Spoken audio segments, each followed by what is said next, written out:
Hi friends, good morning to all.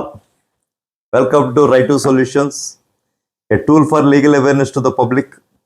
ఈ రోజు మన టాపిక్ ఏంటంటే ఫ్రాన్సర్ నోటు యొక్క చట్టబద్ధత. పాతకాలంలో సుమతి శతకం అనేది ఒకటి ఉంటుంది, అందరికీ తెలుసు. సుమతి శతకంలో ఏం చెప్పారంటే, ఏదైనా ఒక ఊర్లో మనం జీవించాలి, సుఖంగా జీవించాలి అంటే ఉండవలసింది ఏంటంటే మెయిన్గా ఫస్ట్ అప్పు ఇచ్చి వాళ్ళు ఉండాలి, రెండోది వైద్యుడు ఉండాలి, 3 ప్రవహించే నది ఉండాలి, 4 బ్రాహ్మణుడు ఉండాలని చెప్పి సుమతి శతకం చెప్తుంది. దీంట్లో మొట్టమొదటి వ్యక్తి అప్పు ఇచ్చేవాడు ఉండాలి. మనకి ఎప్పుడైనా సరే దైనందిన జీవితంలో అప్పు అనేది అవసరం ఉంటుంది.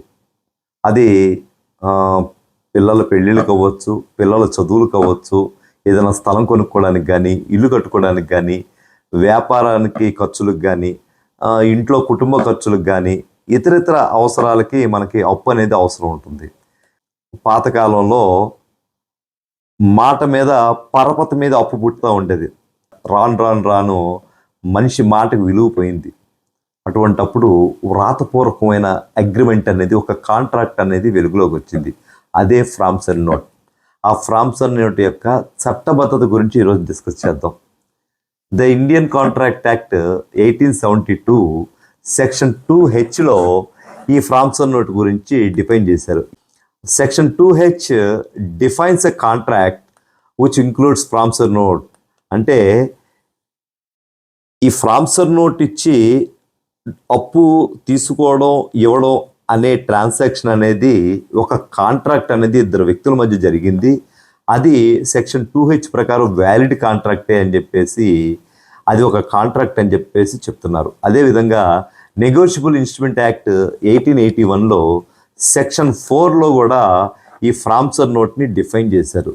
ఏ విధంగా డిఫైన్ చేశారంటే, section 4 defines a promissory note as an instrument in writing containing an unconditional undertaking to pay a certain sum of money అని చెప్పేసి డిఫైన్ చేశారు.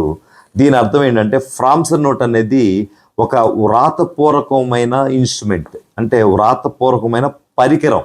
దీంట్లో అన్కండిషనల్ అండర్టేకింగ్స్ ఉంటాయి. అంటే అప్పు తీసుకున్న వ్యక్తి ఇచ్చిన వ్యక్తికి కానీ, అతను చెప్పిన ఏ వ్యక్తికైనా సరే ఎప్పుడు కావాలంటే అప్పుడు, ఏ ప్రదేశంలో కావాలంటే ఆ ప్రదేశంలోకి వెళ్ళి ఆ తిరిగి వడ్డీతో సహా తిరిగి ఇచ్చేస్తాను అని ప్రామిస్తో కూడిన అండర్టేకింగ్స్ ఉంటాయి. అందువల్ల దీన్ని ఫ్రాన్సర్ నోట్ అంటారు.